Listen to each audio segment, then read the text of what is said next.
Oke, Assalamualaikum warahmatullahi wabarakatuh dan selamat malam peserta Latsar CPNS 2021. Waalaikumsalam Waalaikumsalam warahmatullahi warahmatullahi wabarakatuh. wabarakatuh. Malam ini kita bertemu kembali dalam podcast dengan bahasan mengenai penerapan nilai kompeten di tempat kerja, khususnya kita sebagai dosen di Universitas Sulawesi Barat. Nah, sebelum lanjut, saya sedikit ada pengantar mengenai kompeten itu sendiri.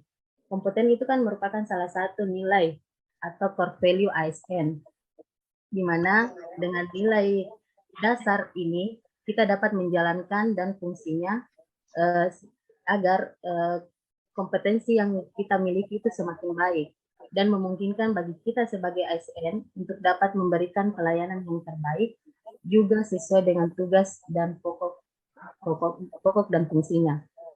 Adapun indikator dari kompeten itu sendiri kan ada 3, Ibu, Bapak. Yang pertama itu bagaimana kita meningkatkan kompetensi diri kita. Sebagaimana kita tahu bahwa makin hari makin ada tantangan yang bergejolak. Jadi bagaimana kita terus mengasah kompetensi diri kita untuk menerima tantangan yang semakin hari akan semakin besar. Dan kedua, bagaimana kita membantu orang lain belajar. Dan yang ketiga terakhir, kita melaksanakan tugas dengan baik.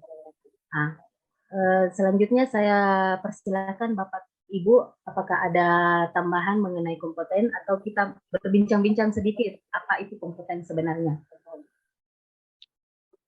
Oke, mungkin saya sedikit menambahkan, di mana kita tahu bahwa kompeten ini merupakan perpaduan dari knowledge ya, atau pengetahuan, skill, dan juga attitude, yang dimana ini sesuatu yang saling berintegrasi yang akan membentuk kita menjadi ASN yang berakhlak tentunya.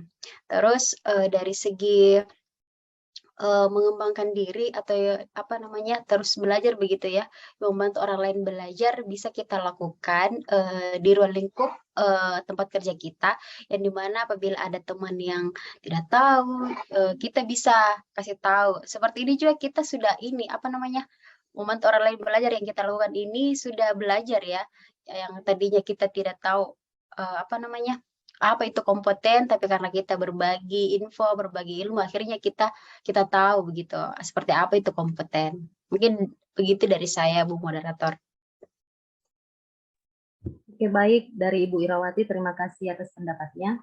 Jadi kompeten itu sendiri menurut Ibu Irawati bagaimana kita membantu orang lain atau membantu sesama kita dalam hal kita dikategorikan sebagai dosen ya. Ini kan artinya mungkin ada dari kita teman-teman merupakan hal yang baru atau pengalaman yang baru sebagai dosen atau tenaga pendidik.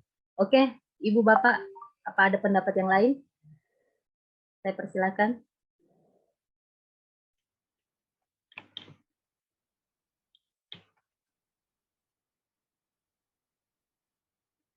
Menambahkan terkait kompeten ini, kalau berbicara dengan dosen ya, kita sebagai dosen, sebenarnya memang dosen perlu dituntut untuk kompetensinya. Makanya di dalam tugas dan tanggung jawab dosen itu adalah menjalankan Tridharma Perguruan Tinggi.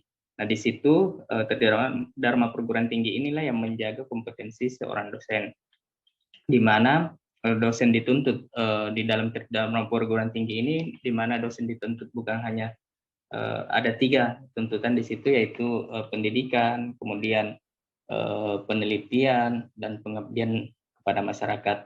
Nah, ketika Tridharma Perguruan Tinggi ini dijalankan oleh seorang dosen, maka kompetensi dosen itu akan tetap bisa dipertahankan seperti itu. Itu dari saya.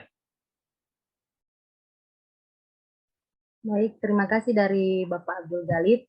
Oke, saya juga sangat setuju mengenai peningkatan kompetensi diri, karena kita sebagai dosen tidak hanya melakukan, artinya kita tidak hanya mengajar ya, tapi kita juga harus terus meningkatkan wawasan kita.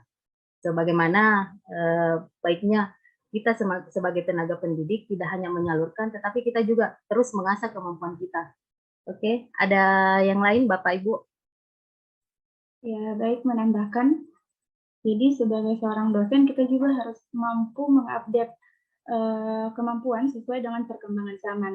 Jadi kalau dulunya dosen hanya mengajar di kelas, sekarang sudah bisa melalui Zoom, sudah bisa melalui Google Class, dan banyak cara sekarang untuk bisa menyalurkan ilmu kita kepada mahasiswa di luar dari pengajaran di kelas. Nah, selain itu, mungkin untuk membantu orang lain sebagai dosen, bukan cuma yang seperti saya bilang tadi, mengajar di kelas, tapi salah satunya itu kita bisa mengikut komunitas. Jadi ada contoh komunitas seperti 1000 Guru. Jadi 1000 Guru itu kan kita bisa membantu banyak anak-anak di pelosok yang membutuhkan pendidikan. Melalui komunitas itu kita bisa menyalurkan ilmu-ilmu kita kepada adik-adik kita yang berada di pelosok negeri. Terima kasih. Baik, saya menambahkan lagi mengenai meningkatkan kompetensi diri sebagai dosen. Tentunya kita harus mengikuti pelatihan baik secara informal maupun formal. Tentunya itu bertujuan untuk meningkatkan kita sebagai dosen. Dalam hal meningkatkan kompetensi belajar mandiri, kita ini dituntut untuk selalu rajin membaca artikel, membaca berita, atau membaca hasil-hasil penelitian. Saya kira itu dari saya. Baik, terima kasih dari Ibu Dian dan Pak Rahmat Ghazali. Jadi pada intinya kita ini sebagai dosen itu kita tidak seharusnya menutup diri ya. Artinya kita harus selalu membuka jaringan, memperluas wawasan kita, memperbanyak referensi. Sebagaimana dengan itu pengetahuan kita juga makin bertambah. Jadi apa yang kita miliki hari ini itu akan terus berkembang nantinya seiring dengan tantangan-tantangan yang ada di masa depan. Apa ada yang lain, Bapak, Ibu?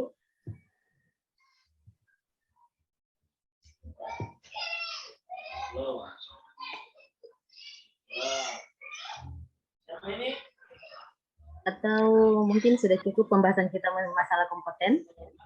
Iya, Bu. Mungkin sedikit tambahan sebagai close statement yang dimana kita sebagai dosen ini mengembangkan kompetensi itu bisa dengan melanjutkan pendidikan ya. Karena kita jangan sampai karena kita sudah sebagai dosen, sudah mendapat pendidikan sebagai ASN, PNS, sudah berpuas diri. Jadi tidak begitu ya. Jadi kita terus mengembangkan diri dengan belajar. Seperti yang dikatakan tadi oleh Pak Rahmat Ghazali, bahwa kita mengikuti pendidikan, pelatihan, ataupun sebagainya yang dapat mengembangkan diri kita. Seperti itu, Bu. Mungkin cukup. Oke, Bu Wirawati, terima kasih atas close statement-nya, sangat bagus. Jadi pada intinya ya, kita sebagai dosen itu harus memperbanyak pengetahuan kita. Artinya kita tidak hanya mengajar, tapi kita juga harus diajar kembali.